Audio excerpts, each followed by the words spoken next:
avec mes enfants, comment ça fonctionnait dans cette secte, c'est qu'on contrôlait tout ce que tu faisais. Puis il y avait beaucoup de jugements, de critiques. On te dénonçait. Tu vivais une situation chez toi, ou bien tu parlais à une sœur, automatiquement, tout ce qui a été dit, elle est retournée. On allait voir les dirigeants, à l'époque, c'est comme ça qu'on les appelait. On allait voir les dirigeants pour leur dire, ah, un tel m'a parlé de ça, ça, ça. Puis là, tu entendais un dimanche matin dans la prédication, on te dénonçait carrément et on envoyait les venins sur toi pour dire que moi, un des caractéristiques qu'on me donnait autrefois, c'était tu es folle. Tout ce que je faisais, c'était folle, folle, folle. C'est dans le but pour te détruire. Et les paroles qu'ils disaient, c'était des paroles blessantes, les paroles qui venaient te chercher. Tu réfléchissais, tu dis, des fois, tu te réfléchissais, tu dis, ben, dans le fond, est-ce que je suis possédée? Est-ce que j'aime Jésus? Est-ce que je suis correcte? Parce que chaque fois, c'est dans le but de te rabaisser, de t'écraser, de t'étouffer.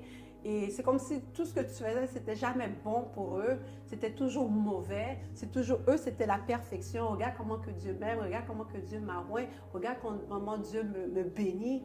Toi, non. Euh,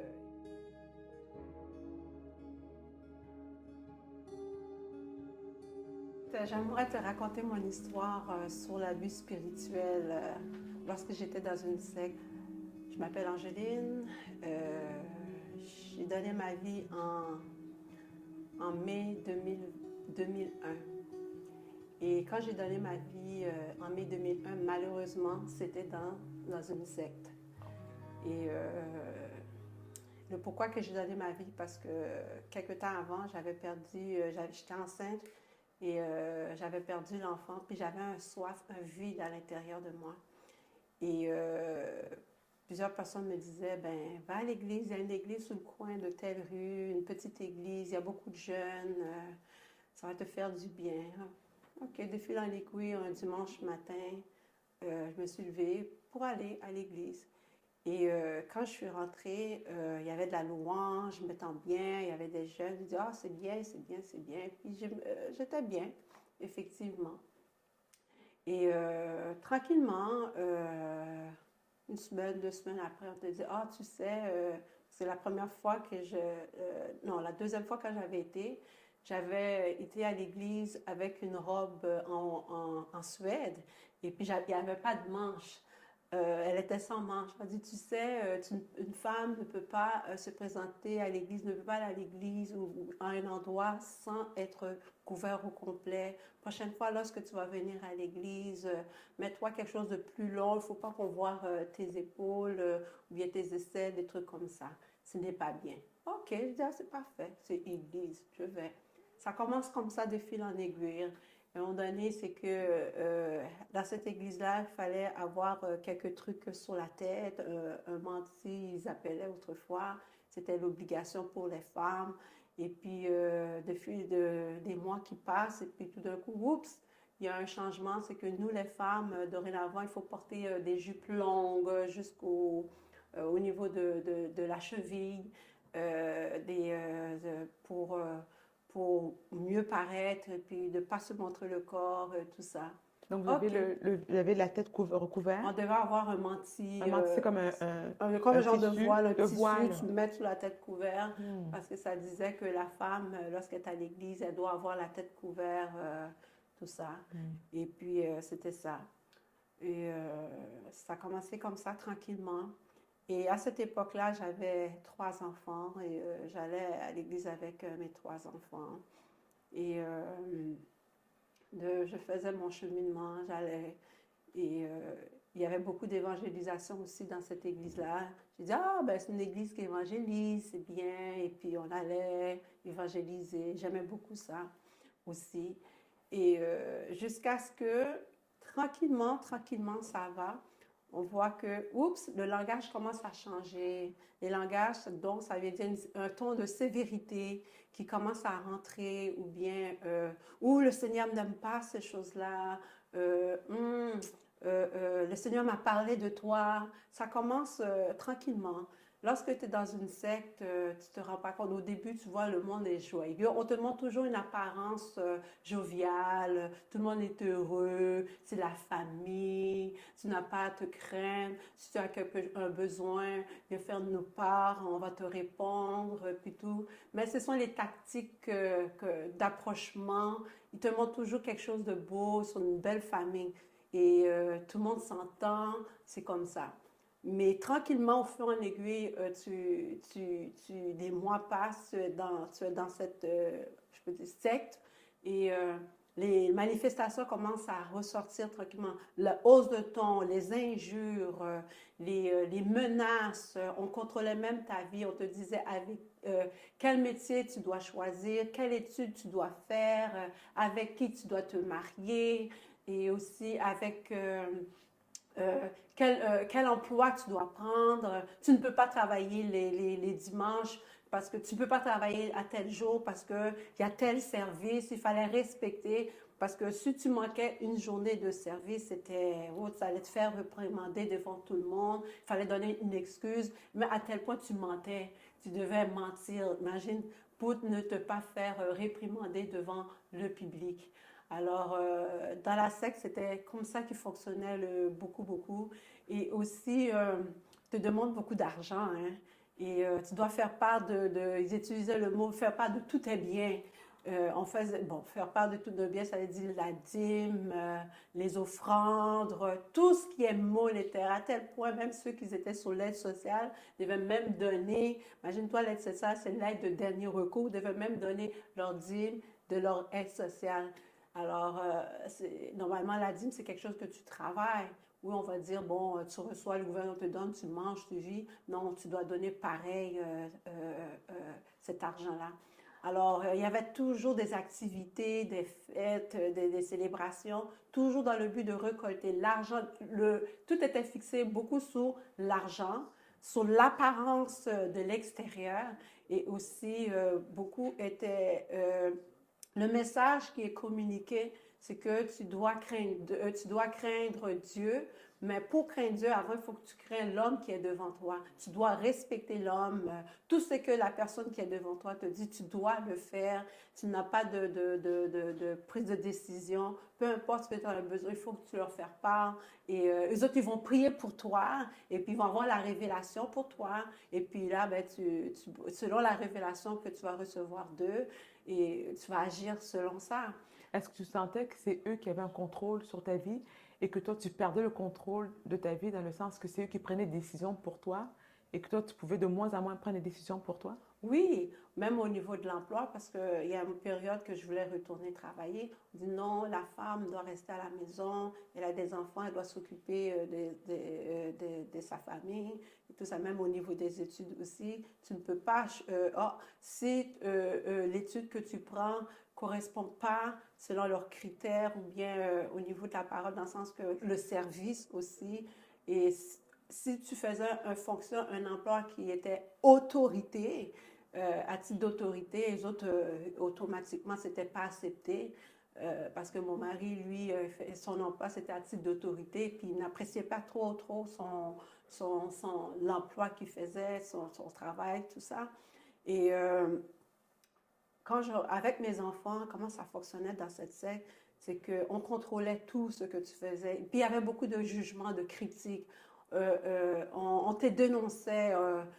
Tu vivais une situation chez toi, ou bien tu parlais à une sœur, automatiquement, tout ce qui a été dit, elle est retournée. On allait voir les dirigeants, à l'époque, c'est comme ça qu'on les appelait. On allait voir les dirigeants pour leur dire, ah, un tel m'a parlé de ça, ça, ça. Puis là, tu entendais un dimanche matin dans la prédication, on te dénonçait carrément et on envoyait les venins sur toi pour dire que moi, un des caractéristiques qu'on me donnait autrefois, c'était tu es folle. Tout ce que je faisais, c'était folle, folle, folle. C'est dans le but pour te détruire. Et les paroles qu'il disait, c'était des paroles blessantes, les paroles qui venaient te chercher. Tu réfléchissais, tu dis, des fois, tu te réfléchissais, tu dis, mais dans le fond, est-ce que je suis possédée? Est-ce que j'aime Jésus? Est-ce que je suis correcte? Parce que chaque fois, c'est dans le but de te rabaisser, de t'écraser, de t'étouffer.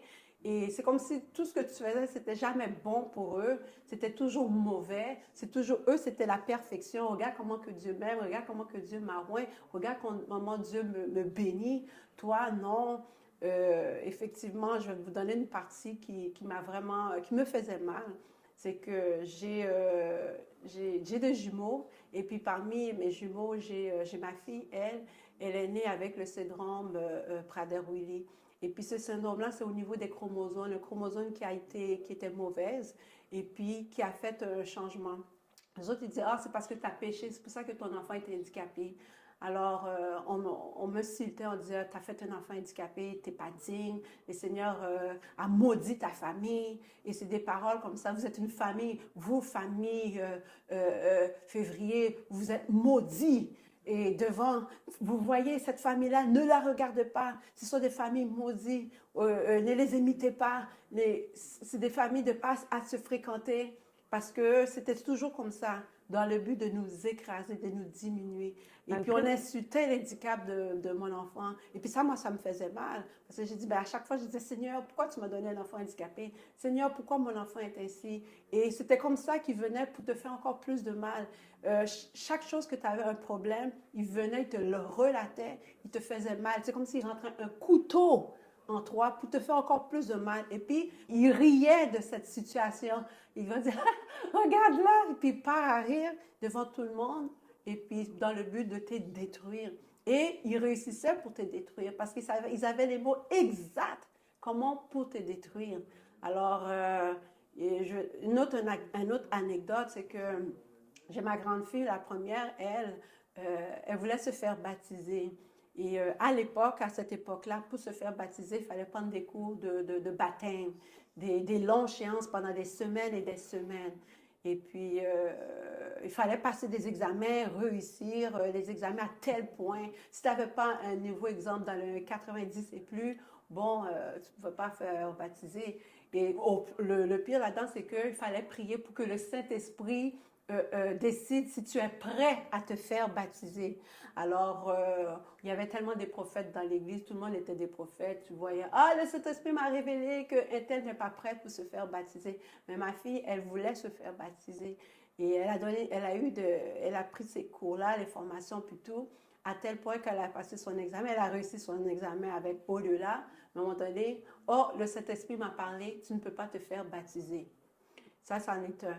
Et puis une autre année encore plus tard, elle veut se faire vraiment baptiser. Une autre fois, c'est que elle avait des cours, le cours de baptême était tel jour. Et puis à cette époque-là, elle allait au cégep. Elle voulait tellement se faire baptiser. Alors, elle a abandonné ses cours pour être baptisée parce que si tu ne suivais pas le cours à tel jour, à telle heure, tu ne pouvais pas être baptisé parce que tu n'aimais pas assez Jésus. Alors, fait que là, elle a abandonné ce cours pour pouvoir, plusieurs cours pour pouvoir suivre à tel point à te faire dire, ah, le Seigneur t'approuve, tu vas te faire baptiser le jour même. Ah, j'ai une révélation, le Seigneur me dit que tu ne peux pas te faire baptiser. Ça, c'est du n'importe quoi. Mais ça, c'est une anecdote comme ça. On te séparait de ta famille, toutes les gens qui ne venaient pas dans l'Église, ils étaient considérés comme des païens, parce que le fait qu'eux autres, c'était l'endroit où ils étaient, je peux dire, c'était l'endroit principal, le quartier général de Dieu. Dieu voyait cette église-là. Toutes les gens qui ne venaient pas dans cette église-là, il ne fallait pas te mettre avec eux, ou du moins des gens qui étaient dans l'église, dans cette assemblée, dans cette secte, et puis qui sont partis, qui ont quitté. Tu ne devais même pas leur parler à l'extérieur. Si tu les voyais, il fallait les mépriser. Il ne fallait même pas leur dire bonjour, les saluer du tout, parce qu'ils vont te contaminer, toi, par peur. Tu dis, ouh, cette personne-là a quitté. Voici comment le Seigneur a parlé de cette personne. Moi, je ne veux pas que le Seigneur me parle ainsi. Je ne veux pas être condamné par le Seigneur. Je ne veux pas que le Seigneur ou bien je sois transformée de démons. Alors, je ne parle pas à ces gens-là. Alors, les gens dans une secte, le travail, premièrement, c'est de te couper ta relation. Ils vont te couper de ta famille, des gens de proches, parce que il veut te garder, il veut te contrôler. Alors, une secte, c'est comme ça fonctionne. Ils vont te couper, ils vont couper de tout ce qui est dans ton entourage autour de toi. Toutes les personnes qui ne s'adhèrent pas à leur fonctionnement, leur modèle. Alors, toutes ces personnes-là, ce n'était pas bon. Peu importe les autres églises, tu ne pouvais pas aller visiter d'autres églises, c'est uniquement leur église. Alors, des sectes, c'est comme ça fonctionne. Tu ne peux pas aller dans d'autres endroits. Tu dois rester uniquement dans leur endroit parce que c'est leur endroit que Dieu leur reconnaît, Dieu leur bénit, Dieu, et si, c'est comme ça. Comment tu as fait pour finalement réaliser que c'était une secte? Mais aussi, la première question, c'est plutôt, malgré tout ça, cette ambiance de terreur, ce contrôle, qu'est-ce qui faisait en sorte que tu revenais quand même semaine après semaine à fréquenter cette secte? C'est que leur tactique qu'ils prennent souvent, ils prennent la parole de Dieu. Ils prennent une partie de vérité, ils le transforment à eux pour leurs besoins personnels. Par exemple, faire part de tous vos biens. On a vu ce mot-là, faire part de tous vos biens. C'est écrit dans la parole de faire part de tous vos biens. Alors, ils vont dire au niveau financier, oh, tu dois faire part de tous tes biens. Le Seigneur, parce que le Seigneur m'a placé comme roi, le Seigneur m'a placé comme berger, tu dois faire part de tes biens. Alors, toi, tu as vu cela, tu ne peux pas aller contre la parole parce que c'est écrit. Mais eux autres, qu'est-ce qu'ils faisaient? Ils le prenaient, la parole, tel écrit, tu le voyais, et puis ils le mêlaient à leur propre profit pour leur vendre eux-mêmes. Alors, c'est comme ça que c'était difficile parfois de voir, mais c'est écrit dans la Bible. Ils prenaient les versets tels quels, mais ils le mettaient à leur profit pour eux-mêmes, pour leur propre vente. Et est-ce qu'ils vous tenaient beaucoup avec la culpabilité? La culpabilité, eh bien oui, parce que tu ne donnais pas les choses vraiment de cœur, c'était forcé. Tu amenais ton offrande, c'était forcé. Tu amenais, peu importe ce que tu amenais, on te forçait. Si tu ne le faisais pas, parce que tu allais te faire réprimander. Alors, tu le faisais juste parce que tout le monde le fait. Alors, je le fais. C'était comme ça fonctionnait. Mais dans le fond, leur manière de travailler ta tête, c'est toujours avec la parole. Ils prenaient la parole, mais ils mettaient à leur profit, pour eux, leur ventre. Et quel était l'élément déclencheur qui t'a fait réaliser que ça n'était trop, qu'il fallait que tu sortes de là? Écoute, l'élément déclencheur, c'est que à un moment donné, c'était ma fille Abigail. J'avais toujours ce remords parce que ma fille est handicapée, c'est de ma faute. C'est ma faute. Ou bien on me disait, t'as pas assez jeûné pendant ta grossesse, c'est pour ça que ton enfant est ainsi. Alors, à un moment donné, j'ai été faire un jeûne, imagine-toi, 40 jours. J'ai été faire un jeûne de 40 jours. Et je pleurais, je pleurais, je pleurais. La parole, c'est écrit sur le sac, la cendre. Moi, je me mettais à terre. Je pleurais, je me lamentais. Je dis, Seigneur, comment ça se fait, puis tout ça. Au fur et à mesure, les jours avançaient dans mon jeûne. Et à un moment donné, je pense sur la 10e ou 12e journée de mon jeûne, tout d'un coup, il y a comme un feu qui monte de moi, de la tête aux pieds. Mais là, au début, lorsque je jeûnais, je me lamentais. Au fur et à mesure, mon jeûne avançait. À un moment donné, je ne jeûnais plus pour moi-même. Je priais pour des âmes à l'extérieur. Je priais pour des gens dans ma famille qui ne sont pas chrétiens. Et c'est comme ça, tranquillement, tranquillement. J'arrêtais de focusser le jeûne sur moi, puis j'allais plutôt plus les gens du dehors, les besoins de dehors à la place. Et au fur et à mesure que je faisais mon jeûne, j'avançais dans mon temps de jeûne. Et à un moment donné, j'ai eu un feu qui m'a pris de la tête aux pieds, qui montait et qui descendait. Et à cette époque-là, je faisais la vaisselle. Et puis j'avais mis un chant de Stéphane Kéry. Le Saint-Esprit est là, oui, tout peut arriver. Si vos cœurs sont ouverts. Et c'est là, même moment, bouf! Le Saint-Esprit m'a pris. J'ai eu le baptême du Saint-Esprit. Là, je me suis mis à parler en langue, puis tout ça. Puis c'était extraordinaire. Écoute, ça m'a pris peut-être 1 mois pour maîtriser l'esprit qui était venu en moi. Et puis la langue, c'était le mandarin, d'autres langues qui sortaient, l'espagnol, puis tout, c'était magnifique. Là, j'ai dit, waouh! Et à un même moment, puis c'est là j'ai entendu la voix de Dieu pour la première fois, claire. Le Dieu me parlait.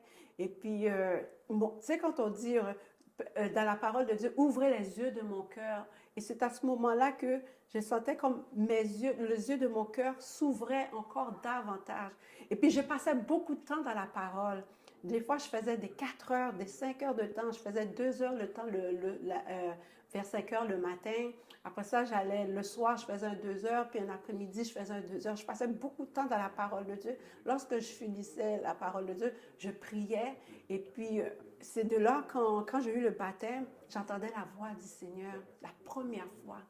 Et quand j'ouvrais les yeux dans la parole de Dieu, c'est comme si que tout ce que je comprenais tout. C'est comme les yeux de mon cœur les yeux de mon cœur se sont ouverts. Les versets, je comprenais comme ça. Et puis là, maintenant, j'ai dit, ben, c'est pas ça qu'on me disait. C'est pas ça qu'on me disait à l'église. Mais c'est pas cette façon-là que je comprends. C'est pas cette façon-là que cet esprit est en train de m'expliquer. Là, à chaque fois que j'allais à l'église, à l'étude biblique, je me révoltais. J'ai dit, non, non, c'est pas ça. Je me levais, je prenais ma position, j'ai dit non, voici là, c'est pas, ça ne veut pas dire de telle façon, c'est pas comme ça qu'on devait l'interpréter, c'est pas comme ça. Et puis là, le Saint-Esprit me montrait, j'ai dit, quand il me parlait de l'amour, ben waouh, c'était différent, c'est pas l'amour à faire le mal à quelqu'un, l'hypocrisie, la médisance, la méchanceté, la haine. Non, c'était loin de là, c'est des actions qui se faisaient, qui se présentaient. Là, j'ai dit, waouh, c'est différent, Seigneur, waouh, tu m'ouvres les yeux. Et à partir de ce moment-là, dès que les yeux de mon cœur commencent à ouvrir, maintenant, les paroles qu'on disait autour de moi, j'ai dit, non, ça, c'est pas le Dieu. C'était comme une lumière qui vient de s'allumer. J'ai dit, mais c'est pas le Dieu, ce n'est pas le Dieu. Et jusqu'à ce qu'à un moment donné,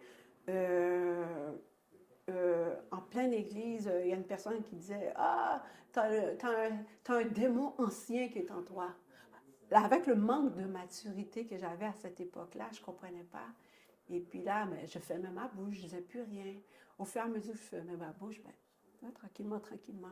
Mais j'avais cette soif de la parole. Et j'aimais lire la parole de Dieu, j'aimais méditer la parole et j'aimais prier aussi. Je priais, j'ai dit, Seigneur, je veux te servir encore davantage, je veux te comprendre, je veux que tu ouvres mon cœur plus. Et j'aimais ça.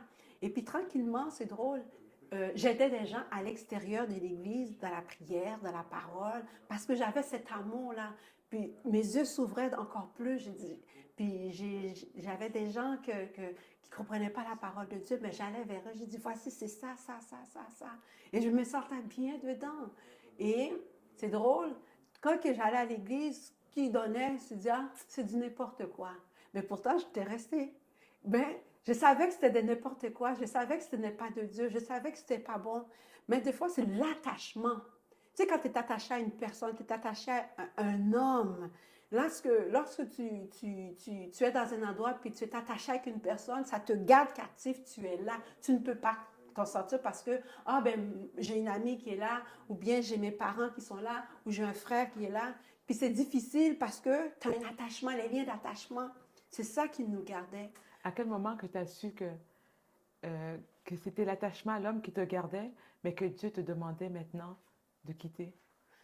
C'était la fois que on m'avait insulté publiquement à l'église. Quelque chose que je n'ai jamais fait. Et là, c'est venu me chercher à l'intérieur de moi et j'étais dérangée. Et là, on a décidé de ne pas aller à cet endroit-là pour un bon temps. Je pense qu'on avait fait un bon 6 mois ou 9 mois, quelque chose. On n'avait pas été dans cette-là. Et puis toute la famille, on était restés parce qu'on nous avait dit qu'on était déjà agents de diable, on avait des démons, on était ci, on était ça. Fait qu'on est resté à la maison et puis on faisait des cultes familiales, on priait ensemble en famille. On lisait beaucoup le livre de Proverbes. C'était le livre de Proverbes. Jusqu'à ce qu'à un point, les autres trouvaient ça bizarre. C'est eux qui décidaient pour dire, OK, maintenant tu peux retourner à l'église. Et puis, on a dit OK. Mais on savait que maintenant, dorénavant, cette église-là, c'était même plus une église. Puis chaque fois qu'on écoutait les paroles qui disaient c'est du n'importe quoi, moi puis mon mari, on se regardait, on disait c'est du n'importe quoi. On riait, puis tout. C'était devenu comme un jeu pour nous. Parce que jusqu'à tel point que quand il y a eu des répercussions, l'angoisse, le stress, c'est comme le Saint-Esprit nous faisait comprendre que c'est plus votre place. Après, bon, je pense, je sais même pas si c'est 6 mois encore plus tard, c'est là qu'on a vraiment quitté. On a dit non. Il y a eu des incidents graves, des menaces des menaces de mort, que votre famille, on voyait 7 cercueils installés dans l'église. Cette famille-là est devait pour mourir. Et puis, on a dit, you know what? C'est fini. C'est fini pour nous. Et Comment la restauration a pris place une fois que vous avez quitté? premièrement, la restauration, tous les bagages qu'on a reçus, on a jeté tous les livres, débarrassés. On avait des photos, on les a toutes déchirées. J'ai dit, je ne veux pas me rappeler de cet endroit-là, de cette secte dans laquelle où j'étais. Et il fallait aussi comme revient à moi-même et dire, ben, pourquoi j'étais là? J'avais un besoin, un manquement. Fait que eux autres, ils étudiaient comment. Ils savaient qu'à la base, au départ, quand je suis rentrée, j'avais perdu un enfant, j'avais expliqué. Quand tu expliques tes choses, c'est là-dedans qu'ils venaient tranquillement. Alors, ils savaient, tu avais un besoin, un vide, et ils venaient à travers de ça pour essayer de t'amadouer ou bien de travailler la tête, les pensées, puis tout, jusqu'à ce qu'ils te tiennent, ils tombent. Mais là, quand tu deviens, quand j'ai quitté cet endroit-là, plusieurs fois, on m'a appelé, à tel point quand j'étais retournée travailler parce que j'avais beaucoup d'enfants. Et puis au travail, mon téléphone cellulaire sonne. Et puis c'est la dirigeante de l'église qui m'appelle. Puis dit, tu dois retourner. Ça fait longtemps que tu n'es pas retourné. Et nous, on a dit non. Moi, j'ai dit, ne m'appelle plus sous ce numéro-là. Je ne peux rien savoir. Et je te remets ta carte de cette scène. À l'époque, pour prendre la Sainte Seine, il fallait avoir une carte, puis que le pasteur devait signer à chaque Sainte Seine pour voir si tu es digne ou tu n'es pas digne de prendre la Sainte Seine. Et ça, c'était une chose. L'autre qui m'a marqué beaucoup, c'est que lorsqu'on était parti la première fois pour 6 mois, 9 mois, et lorsqu'on est retourné, ils nous ont demandé de donner toutes les dîmes du fait qu'on était resté pendant tout le temps. Là, on a dit, what? Ça, il fallait remettre, nous, on ne savait pas. Et puis, on venait juste recevoir un montant d'argent des décès d'un membre de notre famille, d'héritage. Et puis, il fallait remettre toute la dîme. Et c'est cet argent-là qu'on a pris pour remettre à ces personnes-là. Là, ça nous fait, on a dit, waouh, l'argent. C'est là qu'on a compris qu'à un moment donné, c'est fini, c'est fini. Et comment tu as fait, et comment que ta guérison a entamé? Comment tu as fait pour guérir de ces abus, de guérir aussi de ce vol d'argent aussi, quelque part, et de l'abus financier? Ils vous ont dépouillé financièrement, ils vous ont abusé, ils ont fait du mal à vos enfants. Comment que tu as pu parvenir à une guérison et comment tu as pu prendre soin de tes enfants aussi? Premièrement, c'est de reconnaître. J'ai pu reconnaître, j'avais la parole en main. Je dis, Seigneur, tout était là. Et en plus, c'est de ne pas se culpabiliser. Pas de mettre, dire, c'est de ma faute parce qu'on a été manipulé par des autorités qui avaient le pouvoir, qui, soi-disant, qui étaient supposés nous protéger, mais au contraire, ils nous égorgeaient. Alors, lorsque tu as un amour pour Jésus, j'avais un amour pour Dieu. Et c'est cet amour-là, je dis, peu importe l'endroit où je suis, Seigneur, c'est toi que j'aime. Oui, je suis en face des hommes menteurs, des blasphémateurs, des gourous, mais je sais que ta parole éveille et il résiste des hommes. Il y a des hommes qui sont vrais, il y a des gens qui sont vrais. Alors, et c'est là-dessus que j'étais. Et on a pris un bon temps en famille. On ne s'est pas précipité d'aller dans d'autres assemblées. On a pris un bon temps pour se dépouiller, de changer de cette mentalité qui nous a été inculquée pendant des années. Et à tel point pour se débarrasser, c'est enlever, pour ne pas retourner dans le même je peux dire, d'endroit encore. Alors, il fallait se dépouiller. Et la bonne façon de se dépouiller, c'est de prendre un temps de recul, de enlever aussi, de laisser la parole de Dieu se pénétrer de pénétrer en moi, de transformer. Parce que transformer mon intelligence, parce que je veux pas, on avait, je peux pas dire hérité, mais ce qui nous a été inculqué, pendant longtemps c'était là, mais pour que ces choses puissent se débarrasser, ça prenait la parole de Dieu. Et ça prenait la parole de Dieu, il fallait aussi sortir de notre zone de confort, il fallait aussi, la première des choses, être capable de se reconnaître et aller envers les gens aussi à qui qu'on a fait du mal. Parce que les gens vont dire, qui ont quitté l'Église, on ne les parlait pas. C'est des choses, on agissait mauvaisement, sans dire des mauvaises paroles aux gens, mais on agissait mauvaisement. Alors, ces gens-là, on a été les voir pour dire, pardonne-moi de tel comportement j'ai eu envers toi. Il faut être capable de reconnaître aussi, d'aller de l'avant pour dire, j'étais dans une telle situation, il n'y a personne qui m'a forcé, j'ai pris la décision de ne pas saluer tel frère, de ne pas saluer telle sœur. Alors, j'ai beau dire que c'est le diable, non. Parce que j'ai une pleine pensée, j'ai une conscience. Alors moi, je dois me libérer de ces gens-là. Alors je dois leur pardonner. Et l'acte à laquelle que j'ai beaucoup aimé, c'est que je me rappelle, la personne qui était dirigeante autrefois, elle était très malade. Et puis à un moment donné, le Seigneur me dit, va acheter des bouquets de fleurs pour cette personne. Une fois que vous avez quitté Une fois que j'ai quitté, ben, ça a l'Assemblée, pris un bon, quelques, quand même plusieurs années. quelques années plus tard. Oui, va acheter un bouquet de fleurs pour cette personne-là. OK. Hein? Quelqu'un qui m'a fait du mal. Pourquoi je devais aller acheter des bouquets de fleurs pour cette personne-là? Et cette journée-là, j'étais accompagnée avec une amie aussi. Et j'ai parlé à cette amie-là, j'ai dit, veux-tu quoi? Voici ce que le Seigneur nous a dit. J'ai entendu qu'elle est malade. On va aller acheter un bouquet de fleurs. OK. J'ai été acheter chez le fleuriste, bouquet de fleurs, puis tout ça. Au début, je mettais 20-30 $. Là, le Seigneur, non, mais plus d'argent. Alors, j'ai acheté un bouquet de fleurs pour 100 $. Et j'étais à l'hôpital pour aller porter. Quand j'ai vu la face de la madame sur le lit d'hôpital, tu vois, j'avais une tristesse à l'intérieur de moi. Je me suis mis à pleurer. Ce n'était pas la personne qui m'a fait du mal que je voyais, mais je voyais une âme qui avait besoin de l'aide. Quelqu'un qui était malade, c'était un humain. Et c'est ça qui est venu me chercher. J'ai dit, après ça, j'ai été portée, on m'a dit, dans les soins intensifs, on n'a pas le droit de porter des bouquets de fleurs. J'ai donné au mari de la personne.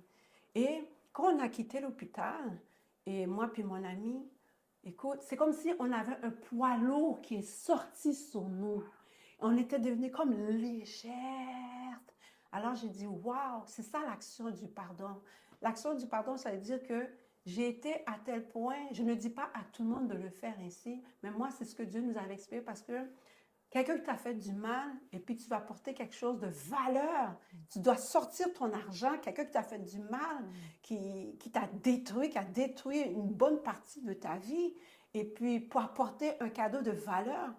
Et c'est plus tard, j'ai compris l'action. Elle dit, dans l'amour, il y a une action à faire. Oui, tu peux pardonner avec la bouche, c'est facile. Mais avec action, tu dois faire une action. Le Seigneur m'a poussé à faire une action pour amener, pour dire que voici. Et c'est de là, à ce moment-là, le relâchement s'est fait. Et la vraie liberté est venue. Et depuis lors, quand on me disait qu'elle était malade, je priais pour la personne. Quand la parole de Dieu dit, priez pour vos ennemis, priez pour ceux qui vous persécutent, l'amour de la parole t'amène jusqu'à faire cette action-là. Et c'est là que j'appelle vraiment le pardon, la délivrance. La délivrance est venue à partir de cela. Et peu importe les personnes qui étaient dirigeantes autrefois, je n'ai aucune haine contre ces gens-là. Au contraire, parfois je prie pour eux quand leur nom me vient à la tête. Quand un nom vient à la tête, ce n'est pas pour rien. Le Seigneur te dit, prie pour cette personne-là. Puis cette personne-là peut être dans une difficulté. Alors c'est ainsi que le Seigneur nous dit que aimez vos ennemis, ceux qui vous ont maltraité. Mais lorsque tu le fais, qu'est-ce que tu fais de bien? Si la personne que tu ne pries pas pour cette personne-là, tu ne l'aimes pas, c'est comme si tu ne faisais rien. Tu es comme les Sadducéens, tu es comme les pharisiens. Alors, c'est ainsi le Père sera glorifié. Et là, on va te reconnaître que tu es enfant de Dieu. Et c'est dans le pardon. Le Seigneur est venu pour, quand le Seigneur est venu sur cette terre, il est venu pour nous enseigner c'est quoi l'amour et le pardon. L'amour et le pardon vont ensemble. Sans le pardon, il n'y a pas d'amour et tu ne peux pas être libre. Le Seigneur nous appelle à nous libérer. Peu importe l'endroit, peu importe le mal on a pu vivre, vécu, je peux dire, c'est de pardonner. Il faut pardonner parce que personne ne peut aller au ciel sans le pardon. Et, et c'est ça, le pardon, l'amour vont ensemble. Et pour tes enfants, comment tes enfants ont parvenu à s'en sortir? Est-ce que vous avez pris pour vos enfants? Est-ce que vous les avez partagé aussi au niveau du pardon pour qu'ils puissent aussi guérir un peu des abus qu'ils ont subis? Les enfants, c'est encore difficile pour eux parce que le manque de maturité encore, de comprendre. Oui, ils arrivent, mais ils le font, mais parfois, des fois, les blessures qui reviennent faire surface, puis tu vois, ils ont des réactions. Mais avec le temps, s'ils se laissent continuellement encore se laisser dans la main de Dieu, de laisser le Seigneur façonner leur cœur, parce que la guérison interne se fait tranquillement. Elle ne se fait pas instantanément, elle se fait tranquillement. Lorsque Dieu veut t'amener une guérison, la guérison divine à l'intérieur de toi, elle se fait tranquillement. Alors, il faut accepter le temps. Le temps, des fois, ça peut être un petit peu plus long que d'autres, mais pour vous que c'est ça que tu recherches, la guérison. Seigneur, viens guérir mon cœur qui est blessé, mon cœur qui est malade. Il va le faire. Parce qu'il a pris tous les coups pour nous. Alors nous, tout ce qu'il nous demande en retour, c'est de lui faire confiance et de reposer nos soucis sur ses épaules. Le Seigneur nous appelle à nous aimer. Et on ne peut pas aimer sans le pardon. Et je continue à enseigner mes enfants, il faut pardonner. Parce que la vraie liberté se trouve dans le pardon. Tu ne peux pas dire tu es libre si tu ne pardonnes pas. Même si la personne te fait du mal, Christ, lui, lorsque Dieu a vu son Fils à la croix qui a porté le péché de l'humanité, qu'est-ce que Jésus a dit? Père, pardonne-leur car ils ne savent pas ce qu'ils font. Alors on voit déjà, malgré les maîtres sur les coups, dans la douleur que Jésus était, il nous enseigne de pardonner. Alors peu importe la douleur qu'on peut se retrouver, oui, ça fait mal. Mais Seigneur, je remets toutes choses entre tes mains, tout comme Jésus a remis tout entre les mains du Père. Seigneur, je remets cette douleur, je remets cette blessure, je remets le mal qu'on m'a pu faire, je le remets. Mais maintenant, l'amour, enseigne-moi l'amour, comment aimer. Et vous allez voir, le Seigneur ne va pas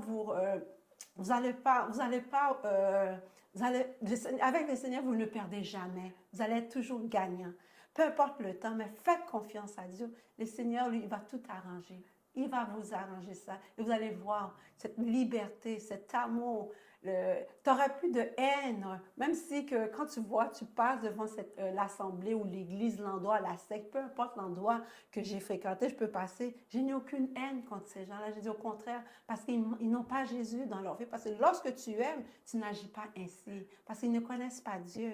Alors Seigneur, je te pardonne. Pardonne-leur. Et puis, au contraire, montre-leur, ouvre leurs yeux. De la même manière, tu m'as ouvert les yeux, tu as enlevé le voile en moi. Ouvre, je sais que tu vas faire un jour, tu vas pouvoir ouvrir les yeux. Alors, j'invite toutes les personnes qui ont vécu des choses difficiles. La seule chose, demandez, Seigneur, montre-moi comment pardonner. Parce que dans le pardon, il y a l'amour. Et vous allez voir, le Seigneur dit, si vous m'aimez, gardez mes commandements. Alors, on ne peut pas dire on aime Dieu si on ne pardonne pas, parce que Dieu est amour. Dieu nous appelle à nous aimer. Je sais que c'est dur. C'est dur, mais à un moment donné, il faut renoncer à nous-mêmes. Seigneur, je crois, je te fais confiance. Montre-moi l'amour, parce que tu es le véritable amour. Et c'est toi seul qui peux aimer. Et pour encourager les personnes qui t'écoutent, est-ce que tu peux leur donner, leur indiquer comment tu te sens depuis que tu as pardonné? Quels sont les bénéfices que tu vis maintenant depuis que tu as pardonné les autres? Est-ce que tu ressens, tu es plus joyeuse? Est-ce que tu es plus en paix depuis que tu as pardonné? Quels sont les bénéfices du pardon?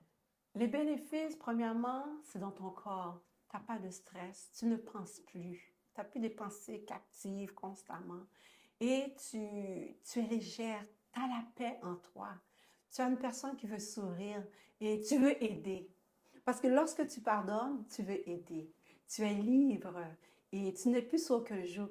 Alors, ça, ce sont les bénéfices. Et puis, il y a une bénédiction aussi qui est attachée à cela.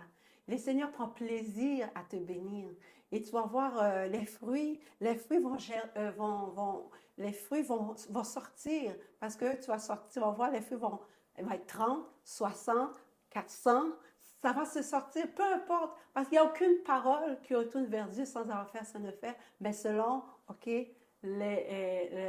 selon ce que la parole le dit. Alors, si vous voulez bénéficier les bénéfices de Dieu, les vraies bénédictions, les bénédictions n'est pas forcément dans les biens matériels, non. Les bénédictions, c'est que le fait que tu es en paix, ton âme est en joie et le Seigneur, tu prends plaisir à communiquer, tu es libre aucun jour. C'est ça la vraie liberté. C'est ça les vraies bénédictions. Le Seigneur ne veut pas que nous soyons angoissés, il ne veut pas qu'on soit malade, il veut que nous soyons libres. C'est pour cela qu'il est venu pour nous. C'est pour nous libérer. Le diable, le but de l'ennemi, c'est de t'éloigner de Dieu. Les sectes, c'est ce qu'ils font. Ils t'éloignent de Dieu. Il veut que tu te focuses sur un homme plutôt que focuser sur Dieu. Alors, je t'invite à focuser sur Dieu et non à focuser sur aucun homme. Qu'est-ce que l'homme? L'homme ne peut rien faire. Alors, Dieu, lui, il peut tout faire parce que c'est lui qui donne le pouvoir et le faire. Alors, il te donne le pouvoir d'aimer. Il te donne aussi le pouvoir de pardonner parce que le pardon vient de lui. Alors, il t'invite à pardonner, tout comme il m'a pardonné. J'ai aucun remords. Maintenant, je dis, Seigneur, je peux raconter cette histoire-là maintes fois. Ça me dérange nullement. Au contraire, ça me dérange même pas de dire que j'étais dans une secte. Au contraire, le Seigneur m'a libérée. De la même manière qu'il m'a libérée, il peut libérer tant d'autres personnes aussi. Tellement un très beau témoignage. Vraiment que le Seigneur te bénisse et merci d'avoir partagé cette belle histoire avec moi.